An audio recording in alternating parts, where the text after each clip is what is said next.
Dave Albin, thank you so much for coming to the Inner Edison Podcast. Hey, man. I guess it's easier to say sometimes than other times. Easy for you to say, right? Yeah. Well, it's just, you never want perfect, because I don't want to edit out mistakes. I want mistakes in here because I want people to know that this is the raw recording of what we're talking about. I've listened to other people's podcasts that I've been on, and they've cut out little sections, and it's like, okay, I want to listen to the whole thing. I want to know everything. Let's roll. Yeah. Roll with it, man. Come on. All right. So before that we got it going, we were talking, so explain kind of your background, where you came from, because you were talking about what you do best. Well, let's not get there yet, but I kind of want to know who Dave is. Well, let's keep it short there. I was born to a single mom, right? So I came from a mother and a father that, went through the Great Depression, and they saved our planet's lives, right? I'm a baby boomer, right, Ed? So my parents saved the world, and their generation saved the world. They literally did. My dad was in generation of the world. Yeah, no question. My dad was in Europe fighting the Nazis in Germany, and my best friend's dad that I grew up was in the Navy in Pearl Harbor. Our mothers were home taking care of everything. They did it all. They built the tanks. They built the airplanes. They built the Jeeps. They built the trucks. They put the ammo together. They built the rifles. They did it all. And without them, and so that was my mom, right? In fact, I had two of them. But my biological mother gave birth to me in Queen of Angels Hospital in Hollywood. And 2 months before I was born, my biological dad had hit his head somewhere, Ed. We don't know. He was a pilot in Korea. And anyway, so he had a lot of pain. And so they put a plate in his head. And that made it worse. And so he used to complain all the time to my mom about pain. And one day he said, hey, I'm going to the grocery store. And we never saw or heard from him again. So when I was born to a single mom that already had two other boys. And she was living with her mother, my grandmother, and a cousin. So there were 6 of us living in a 1-bedroom apartment in Hollywood, California. When I was 5, Mom was working up the street at the Roosevelt Hotel, by the way. It's a server. And so by the time I was 5, it was like she couldn't do it anymore. It's just not working. So she decided to do a very loving thing. She put me up for adoption. And her sister, right, my aunt, adopted me. And so that was 5. It was beautiful. Most wonderful thing you could ever imagine. You couldn't have written it any better until when I turned 11. Because I'd moved from Hollywood to Long Beach, California. And when I'm 11, the first day of summer, my mom brings me in the kitchen and she said, David, we need to tell you something. Whoa, what's going on? Where are we going camping? I literally thought that's what she was going to tell me because we went camping all the time. She said, David, what we need to tell you is we're not your parents. What? What does that mean? Okay. Was it some kind of joke? I mean, literally, you don't, at 11 years old, how do you deal with that? You don't. And so, she went on to say that, my biological mother, your Aunt Dean. Yeah, that's actually your mom. What? I don't even like her. Every time she's around me, she always wants to be close to me and touch me and hold me and kiss me and be close to me. I wonder why. Right. She was my mom. So shortly after they told me this, Ed, to move this along, both mom and dad started drinking. And it got heated and ugly real fast. Shortly after they started acting out and doing all this, I had my first drink of alcohol at 11 years old. Things progressed. By the time I got to high school, things were not good.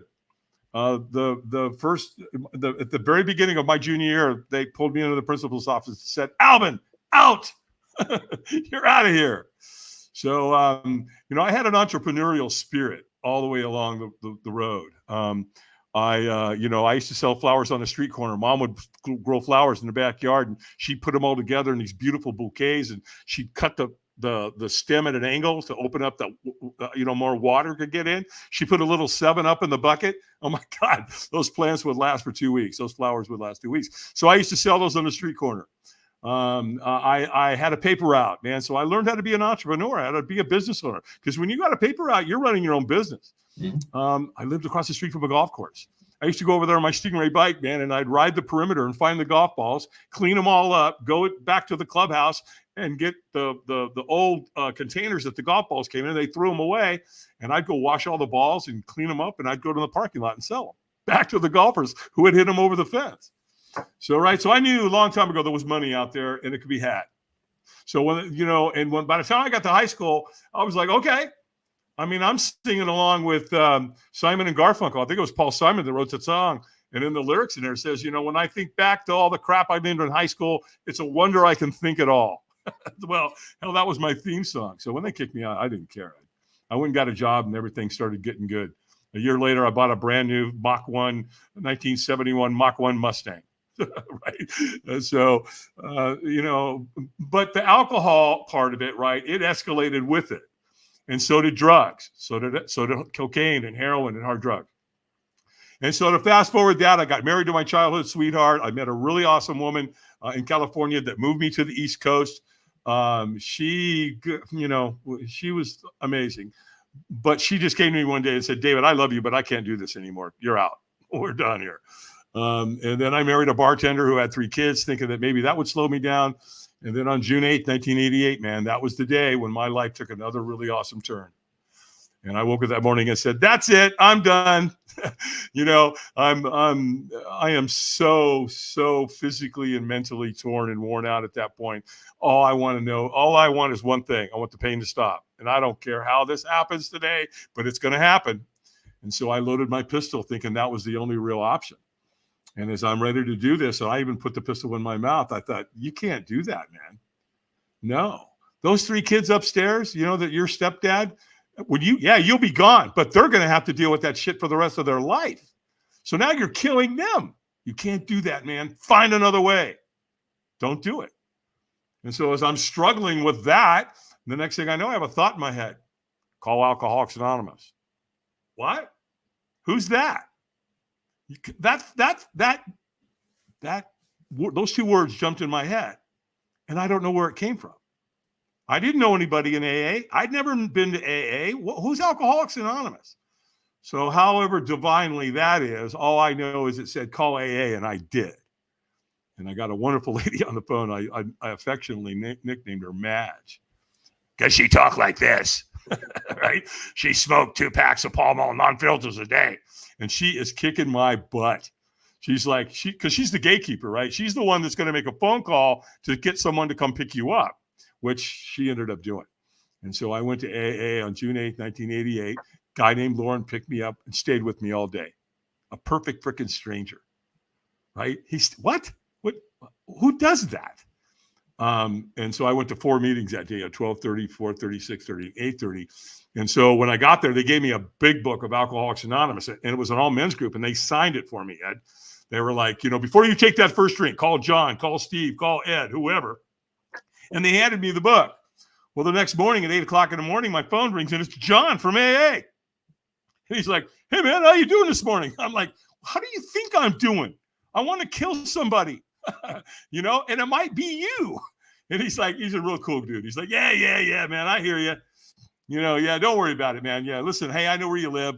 But we talked last night. Let me come pick you up. Let's go to breakfast, and let me take you to another AA meeting. Changed your life, huh? And that was it. That was the spirit of AA. Right. We're going to help you until you can help yourself. That was triage, man. I was ready to put a bullet in my head the day before. These guys know what's going on.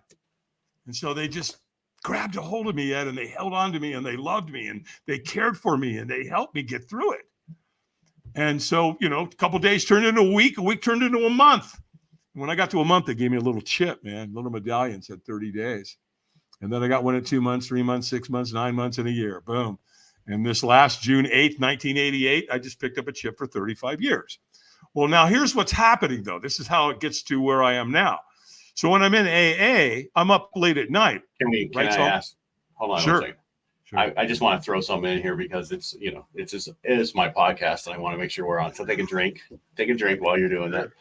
But it seems like what you went through with AA and finding that community, right, is the same thing that veterans have that I'm a part of.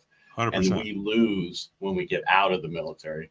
And then we have to go find something else. And one of those things that, I finally found was my Rotary we talked about before we got going on this thing. And so I get where you're going with this, and thank you for sharing everything, and please continue. But I just want to, it's important to find those communities in life to help you. You can't be alone. You need those communities. No, you can't.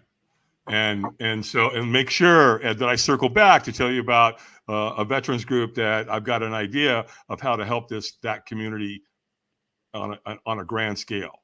Okay. And you're gonna love it. And it has to do with a firewalk. Okay. So I have insomnia, right? I'm up late at night all the time, and I'm up late one night, and there he is. Now, so a lot of your listeners, your viewers are not going to know who it is, but it's Tony Robbins.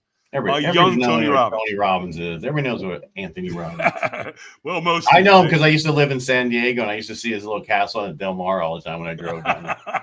Yeah, that was a young, vibrant Tony Robbins back in the days of the castle in Del Mar. So anyway, I'm watching his infomercial, and he said a couple of things that got me. First of all, I'll be candid. I didn't like his ass. I thought he was pompous. I thought he was full of shit. He's all motivated, and I'm not motivated, bro. I'm hurting bad, right? But he said two things that got me. One, he said, we'll do more to avoid pain than we will to gain pleasure. And I remember thinking, whoa, that's why I drank. I was drinking to try to control my pain and get a little pleasure. And one day it forsake me, right? It didn't do any of it. So that made sense to me. Then what really got me, though, he said, the way we make decisions in life is we're motivated out of inspiration or desperation. And I'm like, holy shit, is he talking to me? I mean, it's like he directed it right at me. So anyway, I bought his program. It's called Personal Power, 30-day program. They sent it to me in a big box, and it came on little white things called cassette tapes. Yeah. I had the same one. Did you have the same program? Yeah, because I also liked his Awakening the Giant Within. I like that book. Yeah. All right, so everybody bought that in the late 80s, early 90s. Everybody had that cassette tape version. He got himself out there with that infomercial. Gunther Ranker did him well, that's for sure. So anyway, I ended up loaning that program. I went through it, did what the man taught me to do, and it worked, man. I started losing weight. I was working out. I started a new business. I was getting out of this bad marriage. I was really identifying the areas of my life that needed improvement, and I was doing what Tony taught me to do, and it worked. And so I loaned the tape program to a buddy. Well, 7 years later, so I'm going through the program in 88, 89. Well, in 95, my phone rings. It's my buddy Dan from AA. And he's like, hey, man, did you know that Tony Robbins is coming to town? Nope, didn't have a clue. He goes, dude, come on. You got me into this. You got to go with me. So I agreed. I said, yeah, sure. He goes, great. I'll call you back. So he calls me back like an hour later. He goes, done. We pick up the tickets at will call, and here's what they said to do. Number one, drink a lot of water. Stay hydrated. Number two, bring snacks. You're going to spend a lot of time in the room, and you're going to need the energy. Great. Bring a good attitude and be ready to play full out. I said, all right, Dan, how much was the ticket? He said, $700. $700 in 1997? What does that equate to today? 7.3 million? I mean, I don't even know. But I'm like, he goes, yeah, don't worry. You can pay me back. I go, it's not that. I can pay you now, but still. So don't worry. I'll play full out. $700, I'll play full out. Well, he's getting ready to hang up the phone, right? And he goes, oh, wait, I forgot to tell you something, man. He says, we're going to be doing a fire walk. And of course, now in my head, I'm going, oh, hell no. Hard no. No, we're not doing that, Dan. No. But I'm not letting him know that. I'm kind of going along with it, going, yeah, sure, Dan, firewalk sounds interesting. I hung up the phone. And I said, no, hard no, we're not doing that. Well, hell. You get to the event. Tony takes the stage at 2 p.m. And the next thing I know, Ed, it's after midnight. We've been in a room for 10 hours with Tony Robbins, along with 3,500 other people. It's after midnight. And all of a sudden, Tony goes, take your shoes off. I remember thinking, oh, no, I ain't falling for that one, pal. I know where you're going with that. And so I'm not going to take off my shoes. Well, the problem I got is I got 3,500 people around me. And guess what they're doing? Taking off their shoes. They're taking their shoes off. I remember thinking, people, no, don't fall for it. Don't go towards the light, Holy shit. Well, he makes it worse. It gets much worse. Because before he gets you to go out there, he's going to take 3,500 people in this venue and take them out in this large parking lot to do this firewalk. And so he gets everybody chanting and clapping, right? So now you got 3,500 people all going, yes, yes, yes.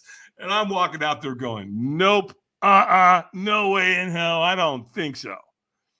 And well, it gets worse because when you get out there, guess what he's got going? African drummers. So now it's intense. It's dun, dun, dun, dun, dun, dun, dun, dun, dun, and people are clapping and they're yelling and screaming. And it's like, oh my God, what a dog and pony show. Well, over in the corner, there's a giant fire. It's been burning all day. It's probably 30 feet wide, 70 feet long, big old giant pile of coals that rendered after they burned it all day. Well, how you logistically set up a firewalk for 3,500 people is you take wheelbarrows over to that big pit. You load the coals in a wheelbarrow. You bring a wheelbarrow in between 2 lanes of sod, a fire lane, about 3 feet wide, 18 feet long. And all they do is take a flathead shovel and they sprinkle those coals across that grass. And that's what you walk on. Well, I'm not doing it. So I'm hiding in the back. I am not doing this. Well, Tony knows that this is definitely one of the most life-changing experiences any human will go through. I don't care what you do. This is it. And so he doesn't want you to miss it. So he knows there's people like me. There's lots of them. And we're hiding in the back. You know, he's got our number. So what's he do? He gets his trainers and his people to come find you. I'm out there minding my own business thinking I got this all figured out. Next thing you know, this guy comes up to me. He locks eyes with me. He probably told him that, right? When you make eye contact with people, don't take your eyes off them. And all of a sudden the guy goes, hey, man, are you okay? I wasn't. You know, I'm scared to death. All this is going on. And I said, yeah, man, I'm fine. I'm good. Of course. He said, hey, man, are you going to walk tonight? And I said, absolutely not. And he goes, hey, man, that's cool. He goes, no problem. We don't want you to do anything you don't want to do. He said, but let me ask you a question. Wouldn't you at least like to watch? Now, you know what, Ed? I don't know who this guy is to this day. Perfect stranger, somebody in the Tony Robbins environment in that moment. And he asked me a question that wouldn't you at least like to watch? And I said, yes. And he said, well, just get in line. Because I'm looking at 3,000 people, and I can't see anything.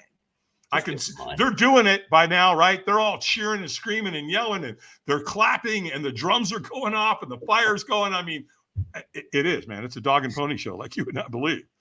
So I got in line, bottom line. And if I hadn't gotten in line, guess what? I certainly wouldn't be here with you right now, right? Mm-hmm. My whole life. I don't know who this guy is to this day. I've literally firewalked now somewhere around 500,000 people, somewhere in that ballpark. And I would have never done that had it not been for this perfect stranger. So you just never know who you're going to influence out there. That guy has absolutely no idea that he influenced me and changed the trajectory of my life on an unimaginable scale. Right? So again, we just never know who we're going to influence. And so anyway, as I'm walking along and trekking along, this guy comes running up to me and he whispers in my ear and he said, he knows when you're ready. When he says go, you go. And this guy took off. I'm like, what the hell was that? Well, I can't see in front of me and I'm kind of walking along and all of a sudden I get to a point, I get to an angle and they're doing it. Now I can see them. And now I'm mesmerized. I'm just staring and I'm watching every age, every creed, every color. They're firewalking, man. They're doing it. And it's unbelievable to see it for the first time. It's just mind-boggling. Well, as I'm got my focus over here, boom, next thing I know, guess where I am? I'm at the front of the line.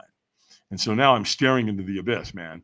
Right? That lane is 3 feet wide, 18 feet long. The coals are glowing bright red. There's a wheelbarrow there. You feel that heat coming off.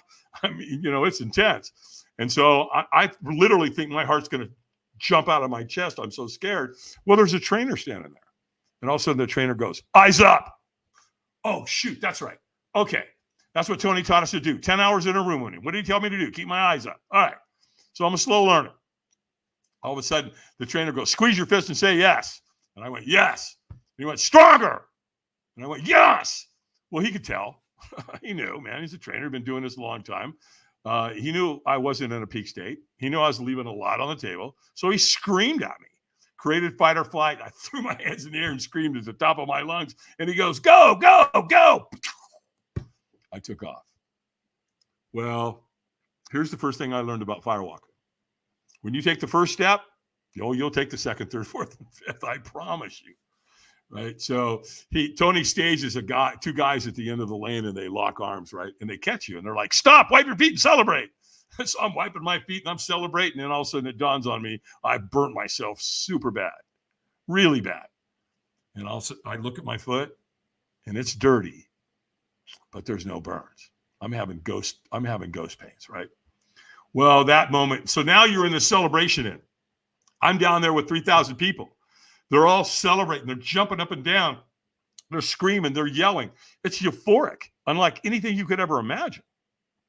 And in that moment, you think you're invincible. It's like, where's Everest? Where's the bus? Let's go. I mean, you could take on the world in that moment. It's what you feel like. But here's where it gets really interesting, Ed. The next day is what got me. That's why I'm sitting in the hot seat, so to speak. We come into this is a 4-day event, right? And so that's day one, the night of, and now it's day 2, and we're standing in the foyer getting ready to go into the venue. And to this day, I've never witnessed anything like it in my life. You ought to have seen these people. They were laughing, they're crying, they're hugging, they're connecting humanistically, unlike anything I've ever seen or witnessed. The night before, nobody knew anybody. Nobody was talking. Nobody said a thing. The next day, we all acted like we'd known each other our entire lives. It was absolutely magical to be part of. Well, later in the event, I met one of Tony's trainers, and great guy, Ted Macy, and he said, hey, we're talking. I said, man, it must be really cool to be in this environment on a regular basis. He goes, oh, yeah. And he goes, you see all those people over there wearing those black shirts with the pink writing? He goes, they're volunteers, man. They're just like you. They were people that have been here before and want to come be part of it. And so when you go home, man, just go call Robbins Research, ask them for a crew membership or a crew application. They'll send it to you. And they did. And I sent it, and I filled it out. I sent it back. And I don't know, 7 weeks later, 2 months later, I got a letter in the mail. It said, Dave Albin, congratulations. You've been selected to crew with the Anthony Robbins Companies in Fort Lauderdale, Florida. So there it is, Ed. My foot's in the door. And because of my, it's like a 6-page thing you fill out. I lived on a farm, right? So I knew what a log splitter was and how to split wood and do all that. So they looked at that. I could run equipment, right? So they put me on the fire team. And then I had a military background and a security background. So they also helped me put me in a position on the security detail to help take care of Tony's celebrities. So it's like, what? Really? Is that what we're going to do? In 2003, Tony offered me the captain's position, man. He said, I'd like you to take over all of my firewalks globally. Well, I can't. He said, you can't? Well, I homeschool my kids. I can't really do that. He said, oh, okay. Well, how about we pay to have your kids travel with us? Would that make a difference? We'll take them on the road. You're homeschooling them, right? Pay for your wife, your kids. Let's roll. Okay. So here's me and my family, right? Can't even imagine being on the road with Tony Robbins. And so being around all these celebrities and, all these, it was a phenomenal thing. That was in 2003. In 2005, Tony and I went to London and we set a world record there. We firewalked 12,300 people. Wow. Now I say world record, Ed, let's be clear. Guinness was not there. All right. However, there's never been a firewalk for 12,300 people anywhere else on this planet, unless, of course, you went to a Tony Robbins seminar. That's for sure. And then after that, by the way, my kids walked the first time they walked. My daughter was 6. My son was 9. I've walked a lot of kids in my career. I love walking kids. It's all about the kids, man. It's such a life-changing experience for them. And then 2014, I'm driving down the road and my phone rings and it's a company called Google. And so Google's like, you're the Dave Albin that does the firewalks for Tony Robbins. Yeah. What's up? I said, well, if you're not under any non-compete or contractual obligation, man, we'd like to talk to you about hiring you. I'm like, well, listen, man, homeboy's a free agent. What you got going? And they had 148 executives that were graduating. And so they wanted to do a graduation, a lunch, an experience, and then they could have drinks afterwards because it had been a 9-month course for these guys. And so they were bringing me in to create that experience, to anchor it in. Well, they wanted to do it in the middle of the day. And I said, I can't do a firewalk in the middle of the day. It's a safety thing. It's non-negotiable. Ain't going to do it. Tell you what I can do. I can do a glass walk. They're like, what's that? You walk on broken glass? I'm like, yeah. They said, ooh, tell us about that. So I was like, okay. And so boom, I ended up doing 2 glass walks for Google. And then that's really when things happen, Ed. Once I got to Google, the next thing I know, I'm at NASA. And then I'm at Notre Dame. And then I'm at Virginia Tech. And then I'm at Remax and Heineken and Microsoft. And and it was all organic. And so, here I am, man, on your podcast. And that's really when the company was born in 2014. We started Firewalk Productions. and we knew there was a marketplace out there. It was pretty obvious. And we've been going, excuse no pun intended, but we've been going hot and heavy ever since. Where are you located? I live in the northwestern part of the state of North Carolina in the Appalachian Mountains. So Okay. if you've ever heard of Boone, North Carolina, I'm 25 minutes west of Boone. Wasn't there a show about Appalachia? There's been many shows about that area, right? Oh, yeah, man. Bro, I live in a spectacular place. You should come. Seriously. Well, I'm in Northern California, so of course. Oh, okay. Well, all right, fair. All right. If you're up in Northern, then that, but the Appalachian Mountains is still. No, I'm not saying I wouldn't come. I'm just saying where I live in Modesto. You know where Modesto is? Oh, yeah. Yeah. It's a So great place to go everywhere too. Do you know where Delhi is? Yeah. Okay. That's where that's Turlock, Delhi. Turlock, Delhi. Yeah, all that. So that's where my dad grew up. So the train tracks here, I believe Delhi is at one time was one of the only places on I-5 that had a street light. It had a traffic light. And so the railroad track, my dad lived right there on the other side of the railroad tracks on a little 1-acre farm, man. The dad that raised me, not my biological. I never got to see my biological dad. I never saw a picture of him or anything. I'm sorry about that. Yeah, well, it's. I made peace with it a long time ago, man. It's okay. Dad did the best he could. So what? All right. So you're still doing the fire walks, I assume? Oh yeah. We're like I Where said, do you do them now? Do them all over, or do you do guys them wherever the client wants to, man? Typically, so when I get a call from a client, depends on what's going on, then we find a venue or a place, and it's normally pretty easy to do. All they got to do is know that what we do is safe. Well, we've been doing it for 3 decades, and it's not as dangerous as people would make it out to be. They kind of oversize that, because again, it is pretty safe. Question for you. What's that? I have a question because you said you don't do it during the day. Right. Why is that? I can't see the color of the coals. Okay. I can't see them. So that's why they do it. That's why everybody does it at night. Then I take it, right? Yeah. Well, the reason I do it at night is because I can control the temperature, right? So when I take a shovel full of coals and I lay it out on that grass, and I may do 2 shovelfuls, now I can see where the big chunks are, and I can tend to that. It's called fire tending. So I can smash it with a shovel, and I can push it down into the grass so that they're not so bouncy and this kind of thing. So it's just years and years of knowing how to do it to get them just right, so you can walk on them and they won't stick to your feet and that kind of thing. Gotcha. That also, the reason they would be sticky is the wood is moist, so you have to use a dried hardwood. Kiln dried is great. If it's kiln dried, it's even better. All right. Now to your broken glass. How did you come through that one? Was that through Tony Robbins, or did he used to do that, or is that something? No, it's through another source. I learned a bunch of different things when it comes to that: how to eat fire, how to do the glass walk, how to do the arrow break, where you put the arrow here in your throat and step through it and break it. How to take 2 guys and bend a piece of steel rebar, doing the same thing, where you put it in your throat and you walk each other at the same time and you bend a piece of rebar. The brick break. I went to a place years and years and years ago that had a lot of different stuff like that. So I kind of took what I liked and incorporated around the firewalk, because logistically a firewalk isn't always possible, just like in Google, right?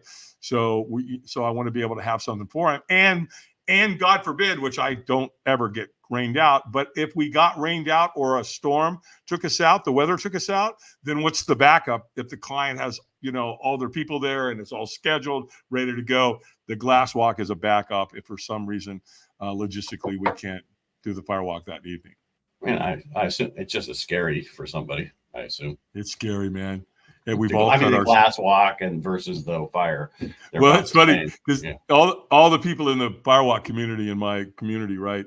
They walk on fire and they're like, dude, I don't want to walk on glass. I'll firewalk all day long, but man, it's scary because we've all cut ourselves, man. Right. And you're walking on it, right? So it's a really, it's another one of those opportunities to face your fear, right? Because what doesn't challenge you doesn't change you.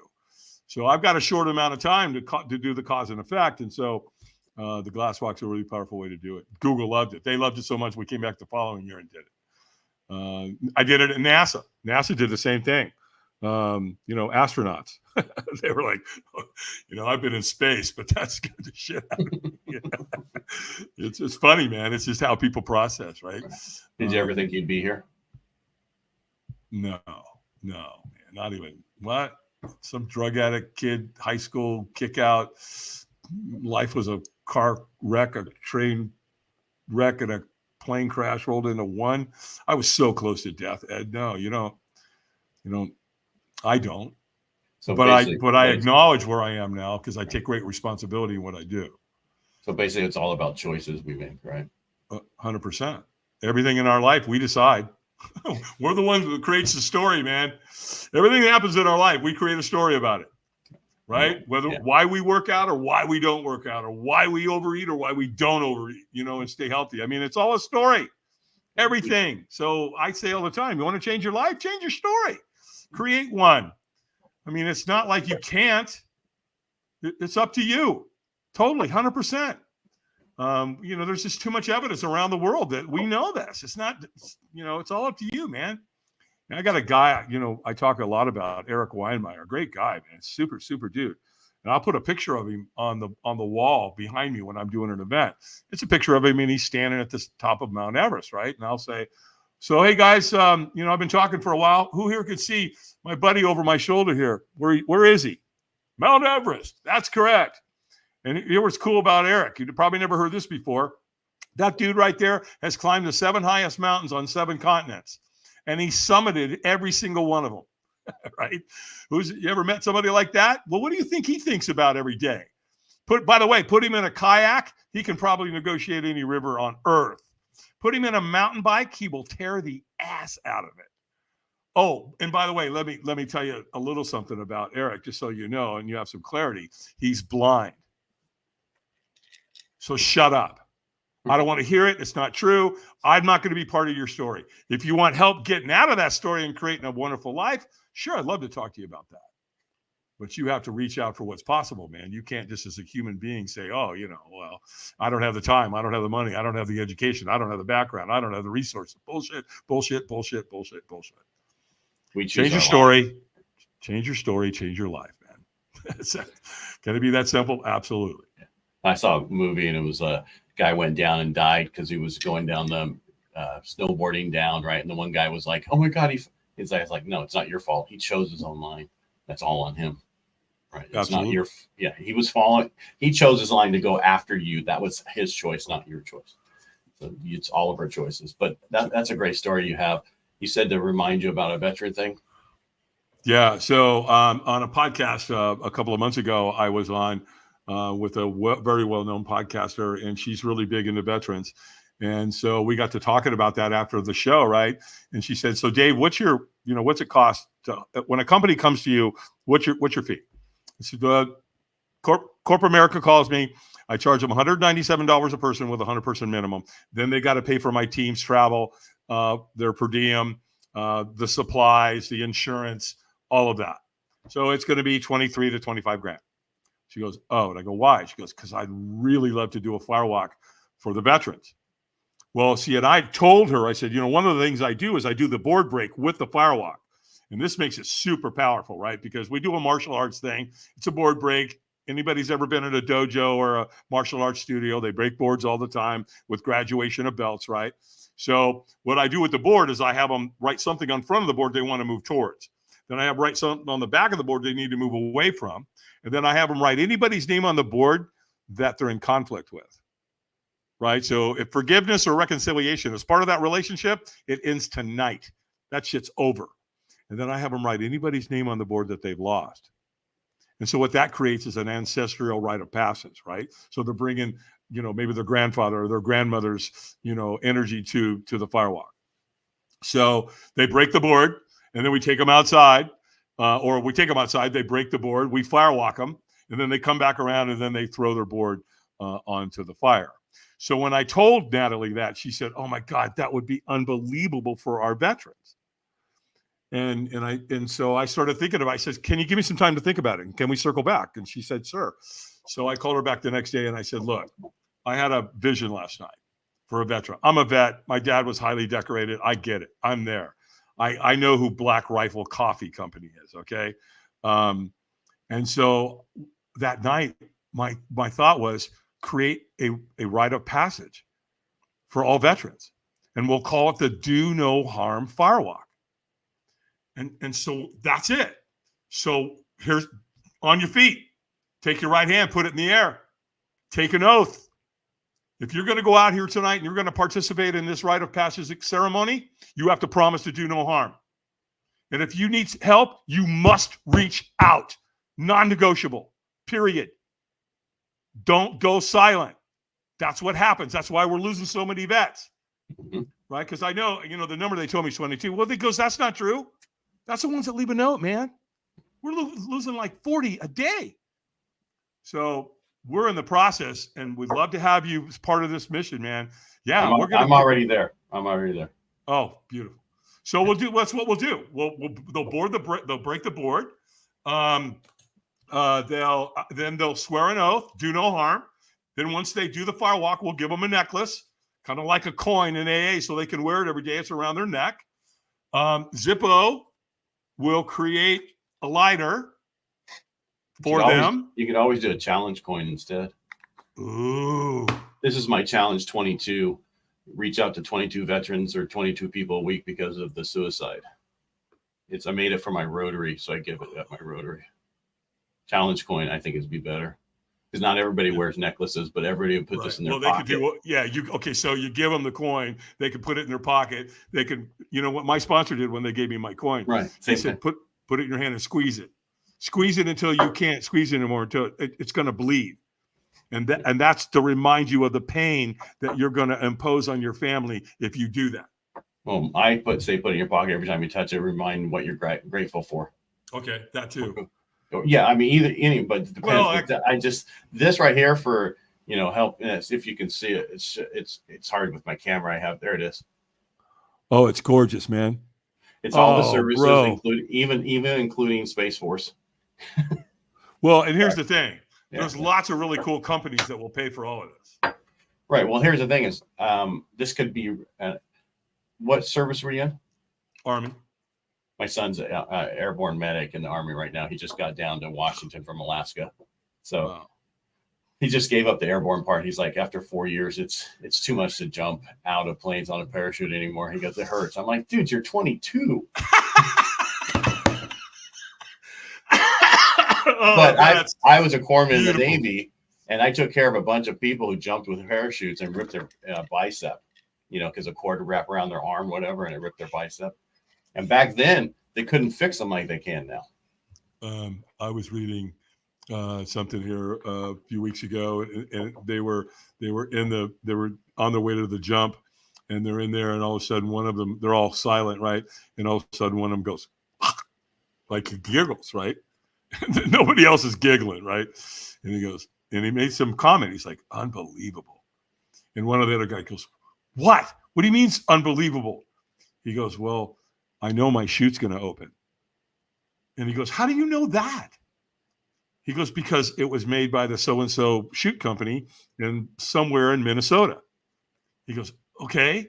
And he goes, and the number on here, it was my mother. My mother made my chute. And I know that it's going to open. Okay, hold on. Stop. What? I mean, can you imagine being, this is like Normandy, right? This is World War II. So they're going somewhere to an island. I don't remember where. It may not have been Normandy, but it could have been one of the other islands. I don't know. I just know they were jumping into the zone. And this kid is wearing he's wearing a parachute that his mother packed for him. I mean, you can't make this stuff up, right? Mm-hmm. So the bottom line is that we've got some really good people behind this. On another podcast I was on, we found out that he was a major in the Army Reserve.